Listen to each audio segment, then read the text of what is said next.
할렐루야. 방금 소개받은 정유셉이라고 합니다. 캐나다의 에드먼튼이라는 도시에서 청년들 맡아서 목회를 한 지 3년 6개월 되었고, 한국에는 4년 만에 나오는 것 같습니다. 오랜만에 한국에 있는 우리 교회에서 설교를 하게 되었는데, 이정식 목사님과 또 온 교회 성도님들께 감사를 드립니다. 그러나 무엇보다 오늘 저는 부족하지만 세워주신 하나님께서 우리 모두가 들어야 될 하나님의 존귀한 말씀을 경청할 수 있는 시간 되게 하시기를 간절히 소망합니다. 성경에서 교회가 무엇인지 정의하는 가장 강력한 말씀이 있다면 전 그 중에 하나가 에베소서 1장 23절이라고 생각합니다. 제가 한번 읽어드리겠습니다. 교회는 그의 몸이니 만물 안에서 만물을 충만하게 하시는 이의 충만함이니라. 들었을 때 귀에 싹 돌아오고 또 이해가 되는 말씀은 아닙니다. 한 번 더 풀면 이렇습니다. 하나님께서는 교회를 먼저 충만하게 하셔서 이 세상을 충만하게 하신다라는 뜻을 갖고 있습니다. 성경에서 원어로 충만이라고 하는 것은 우리는 가득 찬 것을 충만이라고 생각하지만 사실은 가득 찬 것을 넘어서서 흘러 넘치고 있는 그 상태를 가리켜서 충만이라고 한답니다. 이것이 하나님의 꿈이죠. 하나님의 교회를 이 땅 가운데 세우신 이유는 교회를 하나님의 사랑과 능력으로 충만하게 채우셔서 그게 넘침으로 이 세상도 충만하게 되는 것, 그래서 상하고 깨진 이 세상이 치유되는 것이 이 하나님의 비전이라는 사실을 우리가 좀 생각하면서 이 그림을 우리 머릿속에 두고 오늘 말씀을 함께 들어보면 좋겠습니다. 오늘 유명한 기적 사건이에요. 기적은 성경에서는 기적 그대로 부르지 않고 표적이라고 부릅니다. 사인이라고 부르고 표지판이라고 부릅니다. 그 이유는 이 기적의 놀라움 그 자체에 주목하는 것이 아니라 이 기적이 가리키는 것을 보라고 기적이 있는 것이기 때문에 그렇습니다. 오늘도 마찬가지인데요. 오늘 이 말씀이, 이 기적 사건이 하나님께서 어떤 의미하는 바를 가리키고 있는지를 잘 생각해 보면서 한번 말씀을 따라가 보면 좋겠습니다. 어느 날 베드로와 요한이 기도하기 위해서 성전에 오르는 그런 길이었습니다. 오후 3시쯤 되었고 그들은 미문 앞을 지나가고 있었습니다. 그 미문이라고 하는 문은 성전문 중에 하나였는데 가장 아름답기로 소문난 그런 문이었습니다. 그리고 그곳에서 주저앉아 구걸을 하고 있던 한 남자를 만나요. 이 남자는 40평생 동안 한 번도 걸어보지 못한 남자였고, 그 당시 여느 장애를 가진 사람들이 그랬듯 구걸을 하면서 매일 하루 먹고 살 것을 이렇게 받기 위해서 종일 그 자리에 앉아있던 그런 사람이었습니다. 이 미문 앞에 구걸하는 남자, 여기에는 굉장히 강한 대비가 들어있습니다. 미문과 이 남자 사이에 있는 대비입니다. 성경학자들에 따르면 이 미문은 높이가 23m나 되었고 금과 은과 황동으로 도금이 된 아주 화려한 문이었다고 합니다. 그런데 그렇게 화려한 문 앞에 있는 이 구걸하던 초라한 남자를 한번 생각해 보십시오. 그리고 지금 이 본문에는 바로 그 앞을 베드로와 요한이 지나가고 있습니다. 이것이 오늘 본문의 배경이자 하나님께서 우리 교회에게 말씀하시는 교회의 세상 속의 위치라고 할 수 있겠습니다. 가장 화려한 문 앞에 있는 가장 초라한 남자, 바로 이 지점에서 오늘 본문은 이야기가 시작이 되고 있습니다. 그럼 바로 여기서 이게 드라마라고 생각해 볼 때에 여기서 잠시 멈춤 버튼을 눌러놓고서 한번 생각을 해볼 수 있으면 좋겠습니다. 화려한 문 앞에 있는 구걸하는 남자가 있죠. 그리고 그 앞에 베드로와 요한이 지나가고 있는데 바로 그 지점에 멈춤 버튼을 눌러본다고 생각한다면 바로 이 지점 안에서 우리는 놀라운 이야기를 발견할 수가 있습니다. 이 미문한 남자는 누구를 가리킬까요? 이 세상 가운데서 화려한 배경 가운데 있지만 정작 초라해져만 가는 하나님이 없는 사람들을 가리키고 있습니다. 바로 그것이 성경의 표적이 가리키고 있는 것이죠. 우리 사람이 다른 여느 피조물들과 다른 독특성이 있다면 그것은 우리 안에 영혼이 있다는 것이고, 그리고 하나님이 우리 가운데 영혼을 지으실 때에 특별한 공간 하나를 만드셨습니다. 우리 하나님만이 채우실 수 있는, 하나님만이 거하셔야 만족할 수 있는 그 마음의 빈 공간을 하나님께서는 우리 가운데 지으셨습니다. 그런데 사람들은 하나님 없이 온갖 것들로 이것을 채우려고 노력을 해서 공허해졌습니다. 쾌락이나 돈이나 성공이나 권력이나 인기나 이런 것들로 인해서 자꾸만 이 안에 있는 공간을 채워보려 했지만 점점 더 목이 마르고 공허해지고 허무해지는 것을 사람들은 느껴갔습니다. 쾌락은 추구할수록 더 외롭고 인기는 얻을수록 불안합니다. 좋은 직업을 가졌지만 이 좋은 직업이 곧 나의 가치가 아니라는 것을 깨닫는 데는 오래 걸리지 않습니다. 돈으로 모든 것을 다 누릴 수 있는 세상인 줄 알았는데 흘러가는 시간과 진실한 관계는 이 돈으로 살 수 없다는 것을 점점 더 깨닫습니다. 그리고 결국 다가오는 죽음 앞에서 우리의 허무함과 두려움은 점점 더 커져만 가는 것이죠. 그래서 적지 않은 사람이 자기 인생의 마지막을 마주하는 순간에 두려움에 떠는 사람들이 굉장히 많이 있습니다. 이것이 바로 자기 중심성의 죄에 빠져있는 사람들의 실존이라고 할 수 있겠죠. 죄는요, 단순히 나쁜 짓을 말하는 것이 아닙니다. 죄의 본질은 뭐냐면 우리 사람이 하나님 없이도 내 삶의 존재와 의미를 발견할 수 있다고 믿는 태도, 하나님이 없어도 내 스스로 일군 능력으로 내 인생을 잘 살 수 있다고 확신하고 있는 그 자신감이 죄의 본질이라고 성경은 말하고 있습니다. 그런데 여러분, 과연 사람이 하나님 없이 우리 스스로의 존재를, 의미를 발견하고 우리가 하나님 없이 잘 살 수 있는 존재일까요? 올해 새해를 시작하면서 저는 제가 목양하고 있는 청년들과 책 한 권을 읽기로 했습니다. 그래서 한국에서 우리 책을 주문해서 가지고 와서 책을 읽기로 시작을 하는데, 그 책을 본격적으로 읽기 앞서 청년들에게 한 가지 좀 제안을 했습니다. 내가 영상들을 좀 보내줄 테니 이 영상들을 잘 보고 느낀 점을 가지고 와서 토론해보자, 이렇게 얘기를 했습니다. 그 영상들은 아주 다양한 사람들의 견해를 밝힌 것이었는데 모두 다 한 가지 질문에 대답하는 영상이었습니다. 그 질문은 우리는 왜 사는가? 우리는 왜 태어나 살아가고 있는가? 라고 하는 아주 근본적인 질문에 대해서 영향력 있는 작가, 과학자, 종교 지도자, 철학자들이 대답하고 있는 그런 영상들이었습니다. 이것을 청년들에게 보라고 했어요. 근데 그리고 와서 나누었더니 청년들이 그 영상을 보면서 굉장히 많은 통찰들을 얻고 굉장히 활발한 토론을 했던 기억이 있습니다. 제가 그 중에서 두 가지 기억이 남는 영상이 있는데 그래서 간추려서 잠시 나눠드리고 싶습니다. 그 중에서 한 영상이 법륜 스님이 한 예능에 출연한 영상이었어요. 여러분, 법륜 스님은 사람들의 질문에 지혜로운 대답을 하기로 유명해진 분인데요, 이분이 한 예능 프로에 출연했을 때 그 진행자가 이경규 씨였습니다. 이경규 씨가 중년의 나이를 지나가면서 한 질문이 생겼는데 도저히 풀리지가 않아서 이 질문을 해야겠다고 말을 했습니다. 나름대로 책도 읽어보고 연구도 하고 생각도 많이 했는데 도저히 풀 수 없었던 질문, 그것은 이것이었습니다. 스님, 제가 오랫동안 했던 질문인데 풀리지가 않습니다. 우리는 도대체 왜 태어난 것입니까? 왜 태어나서 왜 살아가고 있는 것입니까? 라는 질문을 이경규 씨 답지 않게 굉장히 진중하게 던졌습니다. 그때 법륜 스님이 했던 대답이 이것입니다.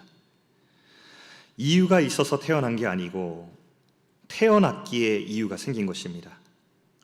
이유가 없는데 자꾸 물으면 허무하니 주어진 삶을 어떻게 살 것인지 스스로 선택해야 합니다. 자꾸 왜 태어났는지 질문하면 거기서 빈 공간을 발견하게 되고 그러면 결국 삶의 허무함을 느껴 절망하게 됩니다. 이렇게 대답을 했습니다. 저는 그때 이 영상을 보면서 무릎을 쳤습니다. 제가 무릎을 쳤던 이유는 이 대답이 너무나 완벽해서 무릎을 친 것이 아니라, 사람이 자기 인생의 존재의 근원에 대해서 자꾸 진지하게 질문하면 우리 안에 빈 공간이 있다는 것을 발견할 수 있는 것이구나 라는 것에 무릎을 쳤습니다. 하나님이 없는 우리의 존재의 상태를 너무나 잘 짚고 있는 대답이었습니다. 우리 안에는 자꾸 삶의 근원을 질문하면 빈 공간이 보인다. 또 한 영상에는 최근 서구 세계에 굉장히 영향을 끼치는 인도의 요가 지도자 사드구루라는 사람이 있습니다. 이분은 유튜브 팔로워 수가 1000만 명이 넘습니다. 서구 세계 미국에 투어를 하면서 사람들에게 질문하고 지혜를 가르치는 역할을 하고 있는데 추종하는 사람들이 굉장히 많이 있어요. 근데 이분이 한 강연에서 나눴던 이야기를 보니 이 법륜 스님이 했던 이야기와 그 맥을 같이 하고 있더라고요. 그런데 달랐던 점은 그 이야기를 다 마치고 난 다음에 이런 질문을 던졌습니다. 청중들에게요. 온 우주를 관장하는 하나님이 이 작은 지구에 사는 행성에 당신 한 사람의 존재를 모른다면 어떡할 것입니까? 하나님이 당신을 향한 계획이 없다면 그때는 어떻게 할 것입니까? 라고 이렇게 질문을 하면서 그 이야기를 듣던 청중과 함께 웃었습니다. 이런 뜻이겠죠. 어떻게 절대적인 하나님이 이 세상에 있는 수십억의 인구에 있는 한 사람 한 사람을 알 수 있단 말입니까? 라는 조롱의 뉘앙스였습니다. 그럴 수 없다는 것이죠. 어떻게 하나님이 우리와 한 사람 한 사람에 대한 인생의 계획을 가지고 계신다니까? 라는 조롱의 반문을 던진 것입니다. 그런데 여러분, 이 믿을 수 없는 일, 세상에서 가장 통찰이 뛰어나다고 하는 지혜자조차 믿을 수 없는 이 일이 실제로 우리의 삶 가운데 찾아왔고 일어났다는 것을 믿는 것이 우리가 믿는 은혜의 본질이자 복음의 핵심입니다. 우리는 이것을 믿습니다. 성경은 이렇게 기록하죠. 하나님께서는 온 우주를 질서와 계획을 가지고 만드셨습니다. 하나님은 사랑과 기쁨 안에서 우리 각 사람을 만드셨고 우리 각 사람을 그래서 아주 잘 아십니다. 아실 뿐 아니라 하나님은 우리가 하나님과의 관계를 떠났을 때에도 그런 우리를 찾아오셔서 자기 목숨을 우리를 위해서 내어주셨습니다. 이것이 하나님께서 예수 그리스도를 통해서 우리에게 행하신 복음의 사건입니다. 사랑하는 성도 여러분, 우리 인생에 하나님이 없다는 것은요, 오늘 본문에서 소개하는 나면서부터 걷지 못하거든, 그래서 구걸하여서 하루 먹을 양식을 날마다 구해야 했던 그런 사람과 같다고 성경은 우리에게 보여주고 있는 것입니다. 그런데 그런 그가 오늘 베드로와 요한을 만납니다. 나면서부터 걷지 못한 자가 하나님 없이 살아가는 영원히 초라한 사람들을 가리킨다면 오늘 베드로와 요한은 예수님의 사람들, 바로 교회를 대표하고 있습니다. 그러니까 교회가 화려한 세상 한복판에 있던 영원히 초라한 그 사람, 하나님이 없는 사람을 만나게 되었다는 것이죠. 참 사도행전이 특이하다는 것은 무엇이냐면요, 본래 이렇게 인생이 망가지고 하나님을 떠난 사람들을 만나서 회복시키는 일은 예수님께서 복음서에서 주로 하셨던 일입니다. 그런데 사도행전을 우리 행전이라고도 부르는데요, 별명으로. 그 이유는 더 이상 복음서에서 승천하신 예수님은 없지만 바로 그 자리를 우리들이, 예수님의 사람들이 예수님을 대신해서 그 일을 행하고 있기 때문에 사도행전을 또 다른 별명으로 우리 행전으로 부르기도 합니다. 이제 예수님이 계셨던 그 자리에 교회가 있는 것이죠.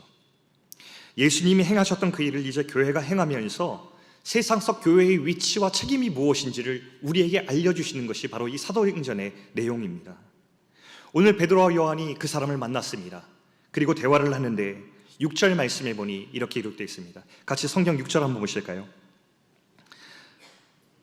베드로가 이르되 은과 금은 내게 없거니와 내게 있는 이것을 주노니 나사렛 예수 그리스도의 이름으로 일어나 걸으라 하고 라고 했습니다. 은과 금은 내게 없다. 이 뉘앙스는 내가 마침 돈이 없구나, 내가 마침 주머니가 비었구나라는 뉘앙스가 아닙니다. 베드로와 요한이 이 말을 했던 뉘앙스는 내게 너의 인생을 잠시 채워줄 은과 금을 주지 않겠다, 대신에 너의 인생을 영원히 고치고 회복시킬 수 있는 가장 소중한 것을 너에게 주겠다라고 선포하고 있는 것입니다. 바로 그것이 예수 그리스도. 그래서 오늘 이렇게 외치고 있죠. 내게 있는 이것을 너에게 주겠다, 예수 그리스도의 이름으로 일어나 걸으라 라고 확신 있게 선포하고 있는 것입니다. 이 확신 있는 선포는 그 사람에게 정말 필요한 것은, 그 사람이 그들에게 간절히 구했던 것은 오늘 먹을 양식을 위한 일부의 돈이었겠지만, 너에게 정말 필요한 것은 사람들이 너에게 한 번도 제안하지 않았던 것은 네가 일어나 걷는 것이나 예수 그리스도의 이름으로. 이것이 바로 베드로와 요한이 했던 말입니다. 그리고 그 확신을 가지고 행동하지요. 7절 말씀 보면 이렇게 합니다. 오른손을 잡아 일으키니 발과 발목이 곧 힘을 얻고. 이것이 우리가 예수 그리스도의 이름으로 세상에 나가 그들의 손을 잡아줄 때에 일어나는 일입니다. 사람이 스스로 허무와 절망에서 일어날 수 없습니다. 성경은 분명히 얘기합니다.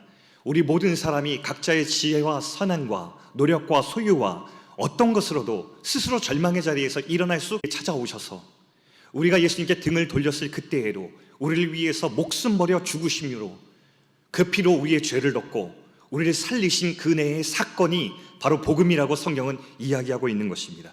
이것이 바로 우리 인생 가운데 일어났습니다. 8절 말씀 보실까요? 같이 읽겠습니다. 뛰어서서 걸으며 그들과 함께 성전으로 들어가면서 걷기도 하고 뛰기도 하며 하나님을 찬송하니. 예수의 이름으로 일어난 이 사람을 여러분 주목해 보십시오. 주저앉아 있던 사람이 이제는 찬송하며 성전으로 들어갑니다. 일어났고 걸었고 뛰었습니다. 놀란 토끼처럼 깡충깡충 뛰면서 기쁨에 가득 차서 성전으로 들어가는, 예배하러 들어가는 이 사람을 여러분 주목해 보십시오. 한 단어를 떠올리게 합니다. 참된 자유, 자유라는 단어입니다. 평생 주저앉아 그 자리에 머물던 사람이 성전에 들어가 찬송하고 있는 이 장면은 예수 그리스도로 말미암아 참된 자유를 얻게 된 사람의 광경을 우리에게 아주 선명히 보여주고 있는 그림입니다. 교회가 세상에 들어가서 예수의 이름을 선포하면 세상의 주저앉은 자들이 어떤 결과를 얻게 되는지에 대해서 성경은 우리에게 보여주고 있는 것입니다. 사람들은 자유를 이렇게 정의하죠. 내가 가능한 모든 힘과 소유를 얻어서 내가 하고 싶은 대로 마음껏 할 수 있는 상태를 자유라고 표현하지만 오늘 성경에서 말하는 자유는 이렇게 얘기합니다. 더 이상 하나님 아닌 것들로 내 소중한 인생을 채우는 것을 멈출 수 있는 것, 그게 자유라고 얘기합니다. 나는 예수의 이름으로 참 자유를 얻었습니다. 내 안에 있는 이 생명으로 인해 나는 어떤 헛된 것에도 얽매이지 않을 것입니다. 그리고 누구도 이 자유를 빼앗을 수 없습니다 라고 고백할 수 있는 신앙을 가진 사람들이 정말 예수 안에서 자유를 얻은 복음으로 회복된 사람들의 고백일 것입니다. 오늘 이 장면을 목격한 사람들이 깜짝 놀랐죠. 9절 10절에는 어떤 장면이 나와 있냐면 마지막에 그 사람을 본 사람들의 반응이 기록되어 있습니다. 9절 10절에는 이렇게 기록되어 있습니다. 같이 한번 읽겠습니다. 모든 백성이 그 걷는 것과 하나님을 찬송함을 보고 그가 본래 성전 미문에 앉아 구걸하던 사람인 줄 알고 그에게 일어난 일로 심히 놀랍게 여기며 놀라니라. 여기에 본래라는 말을 한번 우리가 주목해 보면 좋겠습니다. 본래라고. 사람들이 놀란 이유는 이 사람의 본래 모습과 달랐기 때문입니다. 이 사람 본래 주저앉은 사람이었고 본래 40년 동안 구걸하던 사람이었는데 이 사람 어떻게 된 거야? 놀랐습니다. 그러나 하나님께서 오늘 사용하신 이 본래의 의미는 다릅니다. 그 사람들은 그 사람의 옛 모습이 주저앉은 모습이었지만 하나님의 마음과 입장에서는 그 사람의 본래 모습은 주저앉은 모습이 아니었기 때문입니다. 하나님 창조하신 그의 존귀한 그 모습, 하나님과 진실한 관계를 회복한 그 모습, 하나님 창조하셨을 때 하나님과 사랑의 관계에 있었던 바로 그 사람의 모습을 주님은 떠올리면서 오늘 본래라는 단어를 오늘 사용하시고 계십니다. 바로 이 본래를 회복하기 위해서 하나님께서는 예수님을 우리에게 보내셨고 십자가와 부활의 능력으로 우리를 다시 일으켜 세워주신 것이 복음이며 그 결과 오늘 우리는 이 자리에 앉아 주님을 예배하며 주님 앞에 영광스러운 삶을 어떻게 살 것인가 고민하고 있는 것입니다. 하나님은 이것을 늘 꿈꾸십니다.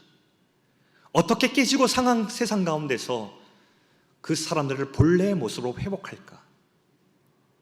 어떻게 주저앉으면서도 내 화려한 배경 때문에 난 괜찮아라고 살아가고 있는 그 영혼이 초라한 사람들 향하여서 다시 주님 부르신 본래의 모습으로 회복시킬 수 있을까? 주님께서 늘 꿈꾸시면서 고민하십니다. 그리고 이 땅에 세우신 것이 무엇이죠? 우리가 함께 이룬 이 교회입니다. 사랑하는 성도 여러분, 우리 다 같이 오늘 말씀 속에 들어가서 다시 한번 어떤 한 장면을 보길 원합니다. 조금 더 클로즈업해서 좀 보기를 원하는데요, 아까 우리 베드로와 요한이 그들에게 예수의 이름으로 일어나 걸으라 라고 했을 때에 그의 손을 잡았습니다. 이 맞잡은 손을 클로즈업해서 가까이 한번 상상하시면서 보시겠습니다. 그때 그 손을 통해서 들어간 능력은 반드시 예수 그리스도의 능력이었습니다. 그러나 정작 그 주저앉은 사람의 손을 맞잡고 있는 것은 베드로의 손이었습니다. 이것이 하나님께서 이 땅 가운데 일하시는 방법입니다. 하나님의 능력은 무한하고 예수 그리스도의 사랑은 변치 않지만 그 사랑과 능력을 전하는 예수 그리스도의 손, 하나님이 이 손으로 교회를 부르십니다. 교회는 어떤 의미에서 보면 세상의 공동체와 다 다르죠. 여느 공동체가 다 힘이 있길 원합니다. 재정이 튼튼하게 원하고 좋은 조직과 효율성을 가지고 움직이길 원합니다. 그래서 빠르고 좋은 성과를 많이 얻길 원하지만 교회는 그런 것과 좀 다른 것 같습니다. 교회에서 반복적으로 들려지는 것 한 가지는 연약한 십자가의 사건입니다. 무력해 보이고 수치스럽고 초라해 보이는 그 십자가의 이야기가 계속해서 들려지는 곳, 바로 그것이 교회 아닐까요? 제가 하는 교회는 매일마다 나오면 그 무력해 보이고 수치스럽고 이 세상의 가치와 전혀 달라 보이는 그 이야기를 들려주는 십자가였습니다. 은과 금이 능력이라고 말하는 세상 가운데 이 무력해 보이는 죽음이 바로 당신을 위한 사랑이라고, 당신을 회복시킬 수 있는 유일한 능력이라고, 힘이라고 외치는 것이 바로 이 교회입니다. 그래서 교회는 어떨 때 보면 참 무모하고 어리석어 보입니다.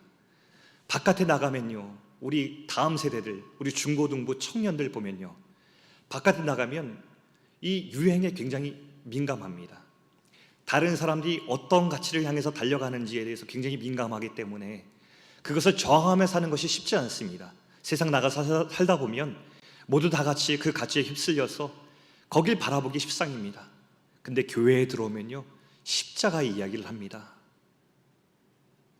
은과 금의 능력을 얻어서 강해지라는 얘기가 아니라 십자가의 능력과 사랑과 은혜에 대해서 이야기합니다. 그리고 그 세상과 다르게 살라고 선포하는 말씀이 이 교회에서 매일마다, 매주마다 선포하고 있습니다. 세상과 비교할 때 얼마나 무모해 보입니까? 얼마나 어리석어 보입니까? 그러나 성경은 말씀하시죠. 십자가에 도라는 것은 어리석고 미련해 보이나 바로 그것이 주님의 능력이라고 성경은 말씀하고 있습니다. 중세시대 철학자 토마스 아퀴나스가 말했습니다. 초대교회에는 은과 금은 내게 없거니와 내게 있는 이것을 주노니 나사렛 예수 그리스도의 이름으로 걸으라 라고 말하는 능력이 있었다. 그러나 오늘날 우리의 교회는 금으로 기둥을 만들고 대리석으로 바닥을 깔아 엄청난 하나님의 집을 지었다. 사람들도 많이 가지고 있다.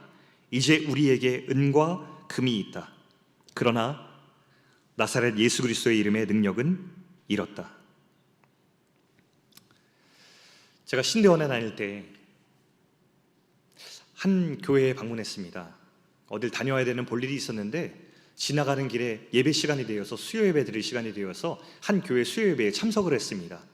근데 화면 앞에 오늘의 설교자 이름이 적혀 있었는데 그때 이름에 낯선 이름이 적혀 있었어요. 조엘 소넨버그라고 하는 이름이 적혀 있었습니다. 그런데 참 독특한 광경이, 예배가 시작되기 기다리는데 이 맨 앞 좌석에 어린 아이들이 앉아 있었는데 하나같이 모자를 다 쓰고 있었습니다. 부모님과 함께 앉아 있었는데 앞자리를 이렇게 차지하면서 예배를 기다리고 있었습니다. 예배 시간이 되어서 찬송을 부르고 설교 시간이 되자 한 청년이 올라왔는데 외국인이었습니다. 저는 처음 보는 청년이었어요. 그 청년이 조엘 소넨버그였습니다. 청년은 한 이야기로 설교를 시작했습니다. 미국에 한 아이가 있었는데 고속도로를 주행하다가 차 사고가 나서 그 안에서 거의 숫덩이가 되다시피 발견되었다. 그것이 태어난 지 20개월 만이었답니다. 이 아이는 그 이후로 생존은 했지만 살아남기 위해서 50번이 넘는 수술을 해야 했고, 이 기간 동안 손과 발가락, 입, 코, 귀 모두가 떨어져 나가는 그런 일들을 겪어야 했다고 했습니다. 그리고 그는 이어서 그게 바로 자신의 이야기라고 이야기했습니다. 설교를 하고 있는 그 청년도 똑같이 모자를 쓰고 있었는데 정말 자신의 이야기를 얘기한 것처럼 코나 입, 귀, 그리고 손가락 보이지 않았습니다. 그러고 보니 왜 그 아이들이 이 앞에 앉아 있었는지 그제서야 이해가 되었어요. 그리고 설교를 시작합니다. 그런데 참 의아한 것이, 제가 생각할 때는 간증처럼 자신의 인생 이야기, 내게 그런 역경이 있었지만 이것을 어떻게 극복했는지 그 소망을 들려줄 이야기를 아마도 그 아이들도 우리들도 기대하고 있었을 거라 보였는데, 그 청년은 간단히 자기소개를 끝난 뒤 한결같이 한 이야기를 계속해서 했습니다. 예수님의 이야기였습니다. 예수님께서 우리를 위해서 어떤 일을 행하셨는지, 예수님의 은혜가 무엇인지, 예수님께서 우리를 위해서 얼마나 놀라운 은혜를 베푸셔서 우리가 이렇게 살아가고 있는 것인지에 대한 그 감사함과 은혜에 대해서만 그 설교 시간 내내 이야기하고 있는 것이었습니다. 우리의 기대와 달랐죠. 그리고 그는 설교단을 내려가기 앞서 마지막 말을 이렇게 덧붙이고 내려갔습니다. 여러분, 제 모습이 이렇기 때문에 전 세계 많은 사람들이 나를 앞다투어 초대해 줍니다. 그리고 나는 그곳에 설 때마다 내 안에 가장 소중한 분, 예수 그리스도를 소개할 수 있어서 정말 감사합니다. 그 말을 남기고 내려갔습니다. 그가 겪은 일이 얼마나 많았을까요? 들려줄 이야기가 얼마나 많았고 사람들의 눈물을 흘리게 할 만한 간증들이 얼마나 많았을까요? 그런데 그는 자신의 이야기보다 더 귀한 이야기를 하길 원했습니다. 사람들에게 일시적으로 위로를 주고 소망을 줄 이야기가 아니라 모두에게 영원한 소망을 줄 이야기를 들려주고 싶었던 것입니다. 예수 그리스도, 바로 그분의 이야기입니다. 사랑하는 성도 여러분, 오늘날 세상은 자기가 가진 화려한 배경을 능력 삼아 하나님 필요한 것처럼 살아가는 사람이 너무나 많이 있는 세상입니다. 자신의 영혼이 텅 비어가는지, 허무함과 공허함에 시달리는지 모른 채 공허함이 느껴지면 무엇으로 채우려고 조급해지는 세상을 우리는 바라보고 있습니다. 그리고 바로 그런 세상에 하나님께서는 교회를 세우셨습니다. 그리고 그 교회를 앞서 제가 서두에 말씀드린 것처럼 그 교회에 예수 그리스도의 충만하신 사랑과 십자가의 능력을 가득 채우셔서 그 복음의 이야기가, 그 십자가 이야기가 흘러 온 세상을 그 깨지고 상한 것에서 다시 일으켜줄 수 있는 그 소망으로 삼으셨습니다. 우리를 이 땅에 있는 예수님의 손으로 부르시는 것이죠. 오늘 헌신 예배를 이렇게 드리고 있는 우리 교사 여러분들에게 특별히 권면하고 도전드리고 싶습니다. 여러분, 오늘 중고등부와 청년부라고 했는데 아마도 쉽지 않으실 것입니다. 모든 교회에서 한국교회, 또 이민교회, 그리고 우리 서구교회 할 것 없이 우리 10대를 지나고 있는 우리 중고등부 학생들을 목양하고 또 하나님의 말씀 가르치는 것은 정말 거대한 도전이라고 입을 모아 얘기합니다. 쉽지 않을 것입니다.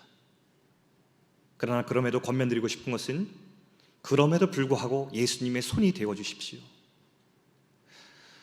세상 가운데 일어나는 저항이 있으면 우리는 둘 중에 하나를 선택해야 되죠. 하나는 너무너무 힘드니 내려놓고 포기하는 것입니다. 시대에 발맞추는 것입니다. 그러나 우리가 취해야 될 방법은 그것이 아니라는 것을 우리는 잘 알고 있습니다. 눈물이 나더라도, 보이지 않더라도, 열매가 없더라도, 내가 하는 일이 참 초라해 보이더라도, 그래서 가슴앓이 하더라도 그래도 하나의 씨앗을 심는 것입니다. 그래도 그 자리에서 예수님의 손이 되는 것입니다. 낙심될 때가 얼마나 많은지요. 포기하고 싶을 때가 얼마나 많은지 모릅니다. 과연 내가 잘하고 있는 것일까? 내가 잘하고 있는 것이라면 왜 안 잘하지? 왜 열매는 안 보이는 것이지? 왜 아이들은 그대로지? 저 세상의 거대한 물결 가운데 내가 과연 하고 있는 것이 정말로 하나님의 나라를 일으키고 있는 것일까? 의심이 듭니다. 그러나 여러분, 하나님이 약속하셨습니다. 울더라도 씨를 뿌리는 자에게는 하나님께서 기쁨으로 단을 거둘 것이라고 약속해 주셨습니다. 하나님의 시간이 있습니다. 우리 눈엔 보이지 않지만 하나님의 시간은 흐릅니다. 그리고 우리 눈에 보이지 않지만 하나님이 정하신 그때에 사건이 일어납니다. 내가 그때 나누었던 예수 그리스도, 무모하고 어리석어 보이지만 내가 나누었던 그 십자가의 복음이 언젠가 거대한 하나님의 나라가 되어 그 아이의 가슴을 꽉 채우는 그 놀라운 경험을 주님께서 보여줄 것을 기대하면서 나아가는 것이 바로 오늘 우리 교회를 부르신 하나님의 뜻일 것입니다. 사랑하는 여러분, 오늘 저와 여러분은 예수님의 손으로 부름받았습니다. 주님이 우리를 하나님 없이 살면서 그 영혼은 주저앉아 구걸하는 이와 같은 이들에게 예수 그리스도의 이름이 얼마나 소중한지를 깨닫고 다른 어떤 것이 아니라 그 이름으로 손잡아주는 예수님의 손으로 우리를 부르셨습니다. 우리가 그 부르심에 응답하여 그분의 존귀하신 손이 되어주시지 않으시겠습니까? 기도하겠습니다. 하나님 아버지, 감사합니다. 우리 주저앉은 인생을 찾아오셔서 손잡아 일으켜 세워주시고 참된 자유를 주심에 감사합니다. 화려한 세상 속에서 한없이 초라해져만 가는 우리 영혼을 회복시켜 주셔서 지금 이렇게 하나님을 예배하고 찬송하는 자녀 삼아주심을 정말 감사드립니다. 우리 찾아오신 이 은혜를 늘 기억하면서 세상 속에 이 십자가의 은혜를 선명히 보여주는 예수님의 손 될 수 있도록 인도하여 주옵소서. 특별히 이 예배를 하나님께 올려드리며 주님 앞에 울더라도 끝까지 씨 뿌리며 예수님의 손 되길 결단하는 사랑하는 교사들에게 주님의 특별한 능력으로 동행하여 주시옵소서. 예수님의 이름으로 기도드립니다. 아멘. 이제는 우리 주 예수 그리스도의 은혜와 하나님의 사랑과 성령의 충만하심이 오늘 하나님께서 부르신 대로 예수님의 손이 될 것을 결단하며 돌아가는 사랑하는 모든 성도들 머리 위에와 특별히 참 힘들고 어려워 눈물 흘리지만 그럼에도 불구하고 씨를 뿌리기로 결단하는 사랑하는 교사들 머리 위에 이제부터 영원토록 함께 하시기를 간절히 축원하옵나이다. 아멘.